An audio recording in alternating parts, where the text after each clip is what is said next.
ಹುಡುಗರ ಇಲ್ಲೊಂದು ಒಳ್ಳೆ ಪ್ರಶ್ನೆ ಕಂಡ್ರೋ. ಇಲ್ಲಿ ನೀವು ಮೊದಲನೇದಾಗಿ ಗಿವನ್ ಬರೀಬೇಕು.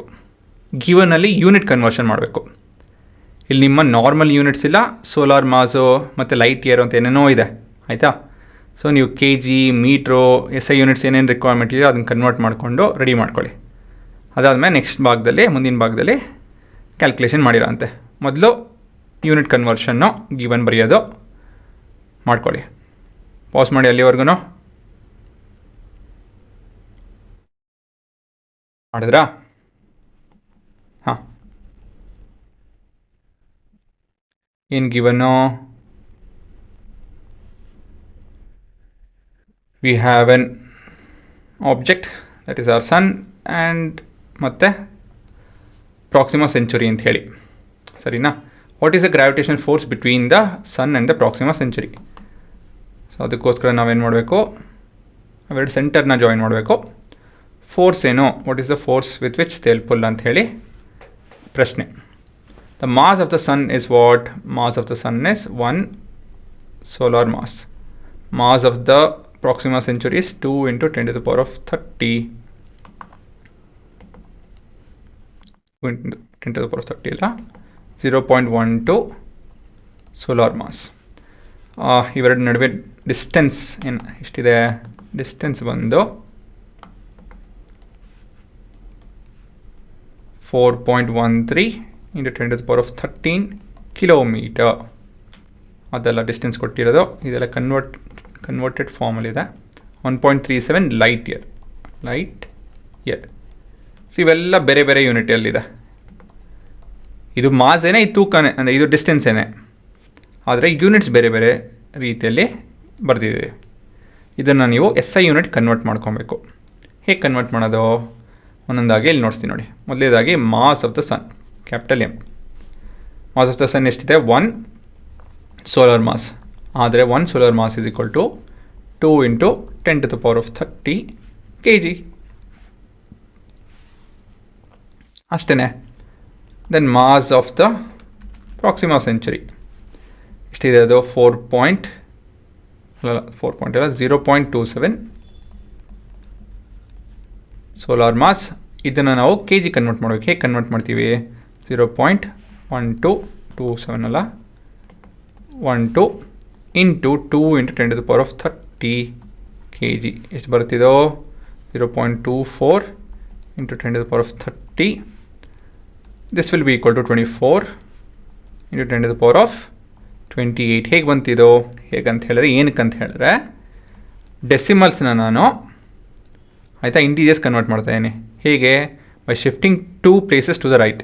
ಅವಾಗ ಏನು ಮಾಡೋಕ್ಕೆ ನಾವು ಈ ಪವರಲ್ಲಿ we have to subtract with 2. ಏನಾಗುತ್ತದ? 28 kgಯಲ್ಲೇ ಇರುತ್ತೆ. ಇದು ಬರೀ ನಾವು ಡೆಸಿಮಲ್ ಶಿಫ್ಟ್ ಮಾಡಿರೋದು, ಯೂನಿಟ್ ಚೇಂಜ್ ಆಗೋಲ್ಲ. ಅದು ಬಿಟ್ಟರೆ ಮುಂದಿನ ಹುಡುಗರ ಡಿಸ್ಟೆನ್ಸ್ ಡಿ, ಮತ್ತೊಂದು ಡಿ ಕಂಡುಹಿಡಬೇಕಲ್ಲ. ಮತ್ತೊಂದು ವಿಷಯ ಅಂದರೆ ಡಿ 4.37 ಲೈಟ್ ಇಯರ್. ನಾನು ಉತ್ತರ ಆಲ್ರೆಡಿ ಬರೆದುಬಿಟ್ಟಿದ್ದೀನಿ, ಆದರೆ ಅದು ಕಿಲೋಮೀಟ್ರಲ್ಲಿದೆ. ಇಲ್ಲಿ ಕಿಲೋಮೀಟ್ರಲ್ಲಿದೆ. ಅದನ್ನು ನಾವು ಮೀಟ್ರ್ ಕನ್ವರ್ಟ್ ಮಾಡ್ಕೊಬೇಕು. ಹೇಗಂತ ಹೇಳಿದ್ರೆ 4.13 into 10 to the power of 13 plus 3 meters. ಸರಿನಾ? So that will be 10 to the power of 16 meters. Interest ಇರೋ ಹುಡುಗರಿಗಿದೋ ಎಲ್ಲರೂ ಕೇಳಿ, ತೊಂದರೆ ಇಲ್ಲ. 1 ಲೈಟ್ ಇಯರ್ ಅಂತ ಹೇಳಿದ್ರೆ ಏನು? This is nothing but the distance travelled by the light in a year. ಸರಿನಾ? 1 ಲೈಟ್ ಇಯರ್, ಈ ಲೈಟ್ ಇಯರ್ ಅಂತ ಇದೆಯಲ್ಲ ಅಂತ ಹೇಳಿದ್ರೆ ಏನು ಅಂತ ಹೇಳಿದ್ರೆ distance travelled by the light in 1 year. ಅದನ್ನು ಹೇಗೆ ಕಂಡುಹಿಡ್ತೀವಿ ಅಂತ ಹೇಳಿದ್ರೆ speed of light into time. Speed of light in metres ಅಂತ ಹೇಳಿದ್ರೆ 3 into 10 to the power of 8 metre per second. And time is 365 days. ಅದನ್ನು ನಾವು ಸೆಕೆಂಡ್ಸ್ ಕನ್ವರ್ಟ್ ಮಾಡ್ಕೊಬೇಕು. 365 24 ಗಂಟೆ ಇರುತ್ತೆ. ಪ್ರತಿಯೊಂದು ಗಂಟೆಯಲ್ಲೂ 60 ನಿಮಿಷ ಇದೆ. ಪ್ರತಿಯೊಂದು ನಿಮಿಷದಲ್ಲೂ 60 ಸೆಕೆಂಡ್ ಇದೆ. 6 7 3.2 into 10 to the power of 7 seconds. ಆಯಿತಾ. ಇದೆಲ್ಲ ಅಪ್ರಾಕ್ಸಿಮೇಟ್ ಉತ್ತರ, ಅಂದರೆ ಇದು ಎಕ್ಸಾಕ್ಟ್ ಈ ಉತ್ತರ ಬರೋಲ್ಲ ನಮಗೆ, ಹತ್ತಿರದ್ದು ಉತ್ತರ ಬರುತ್ತೆ. ಸೆಕೆಂಡ್ ಕಟ್ ಆಗುತ್ತೆ. ಇದೆಷ್ಟಿದೆ ಹುಡುಗರ? 9.6 × 10⁻15 ಮೀಟರ್ಸ್. ಒಂದು ವರ್ಷದಲ್ಲಿ ಲೈಟು ಇಷ್ಟು ದೂರ ಹೋಗುತ್ತೆ. 4.37 ಇಯರ್ಸ್ ಅಂತ ಹೇಳಿದ್ರೆ 4.37 ಇಯರ್ಸಲ್ಲಿ ಎಷ್ಟು ದೂರ ಹೋಗುತ್ತೆ ಅಂತ ಹೇಳಿ. ಅದಕ್ಕೋಸ್ಕರ ಏನು ಮಾಡೋಕ್ಕೆ ನಾವು 9.6 × 4.37 ಎಷ್ಟು ಬರುತ್ತದೋ 41.95. ಸೊ ಅಪ್ರಾಕ್ಸಿಮೇಟಾಗಿ ನೋಡ್ಬೋದು. ಸರಿ ಇದೆಯಾ? 41ನ ನಾನು 4.2 ಅಂತ ಬರೀತು ಅಂತ ಹೇಳಿದ್ರೆ ಐ ನೀಡ್ ಟು ಆ್ಯಡ್ 1 + 1 ಇದಕ್ಕೆ, ಅಂದರೆ 16 ಆಗುತ್ತೆ. 16 4.2 ಅಪ್ರಾಕ್ಸಿಮೇಟ್ಲಿ ಎರಡು ಕರೆಕ್ಟ್ ಬರುತ್ತೆ. ಸೊ ಈ ರೀತಿಯಲ್ಲಿ ನೀವು ಕನ್ವರ್ಷನ್ ಮಾಡ್ಕೊಬೇಕು. ಮತ್ತೊಂದು ಸತಿ ಹೇಳ್ತಾನೆ, ಎಕ್ಸ್ಪೋನೆಂಟ್ಸ್ ಇಲ್ಲೆಲ್ಲ ಅರ್ಥ ಆಗ್ತಾ ಇಲ್ಲ ಅಂತ ಹೇಳಿದ್ರೆ ಬೇಸಿಕ್ಸಲ್ಲಿ ಕಲ್ತ್ಕೊಂಡು ಇಲ್ಲಿ ಬನ್ನಿ, ಇಲ್ಲ ಅಂತ ಹೇಳಿದ್ರೆ ತೊಂದರೆ ಆಗುತ್ತೆ. ಸರಿನಾ? This is how you convert a light year. ಹುಡುಗರ ಇವೆಲ್ಲ ಕನ್ವರ್ಷನ್ನು, ಇದನ್ನೆಲ್ಲ ನೀವು ಕಲಿಯಲೇಬೇಕು. ಅಷ್ಟು ಫ್ಲೆಕ್ಸಿಬಲ್ ಇರಬೇಕು. ಮತ್ತೊಂದು ಯೂನಿಟ್ ಕೊಟ್ಟಿದ್ರು ನೀವು ಬರೆಯೋದ ಸ್ಥಿತಿಯಲ್ಲಿ ಇರಬೇಕು, ಇಲ್ಲ ಅಂತ ಹೇಳಿದ್ರೆ ತಪ್ಪಾಗುತ್ತೆ. ಅದು ಸರಿ ಕಲ್ತಂಗಲ್ಲ ವಿಷಯ. ಆಯಿತಾ? ಇವಾಗ ಕ್ಯಾಲ್ಕುಲೇಷನ್ ಮಾಡಿ. ಕ್ಯಾಲ್ಕುಲೇಷನ್ ಗೊತ್ತಿದೆಯಲ್ಲ, ಎಲ್ಲ ಒಂದು ಕಡೆ ಅರೇಂಜ್ ಮಾಡಿಕೊಂಡು ಕ್ಯಾಲ್ಕುಲೇಟ್ ಮಾಡಬೇಕು. ಕ್ಯಾಲ್ಕುಲೇಟ್ ಉಪಯೋಗಿಸಿ ಏನು ತೊಂದರೆ ಇಲ್ಲ, ಆದರೆ ಎಕ್ಸ್ಪೋನೆಂಟ್ಸ್ ಪಾರ್ಟ್ ಮಾತ್ರ ಕ್ಯಾಲ್ಕುಲೇಟ್ ಉಪಯೋಗಿಸ್ಕೋಬೇಡಿ. ಸರಿನಾ? ಸೊ ಪಾಸ್ ಮಾಡಿ ಕೊನೆಯ ಉತ್ತರ ಏನು ಅಂತ ಹೇಳಿ ಕ್ಯಾಲ್ಕುಲೇಟ್ ಮಾಡಿದ್ರಾ? ಹಾಂ, ಹೇಗೆ ಮಾಡೋದು? ವರ್ಕಿಂಗ್ ಹೇಗೆ ಅಂತ ಹೇಳಿದ್ರೆ, as per universal law of gravity ಏನು ನೋಡ್ತಾ ಇದ್ದೀವಿ? F is equal to ಇದು ಬಣ್ಣ, F is equal to G into capital M small m by D square. So G ಏನು ಹುಡುಗರ? G ಒಂದು 6.7 × 10⁻11 ಮಾಸ್ ಆಫ್ ದ ಸನ್ ಅಂತ ಹೇಳಿದ್ರೆ 2 × 10⁻30. ಇದು 24 10⁻28. ಇದೆಲ್ಲ ಪೂರ divided by 4.13 × 10⁻14 the whole square. ಸರಿನಾ? ಸೊ ಇದನ್ನೆಲ್ಲ ಇವಾಗ ನೀವು ನಂಬರ್ ಒಂದು ಕಡೆ ತಗೊಳ್ಳಿ.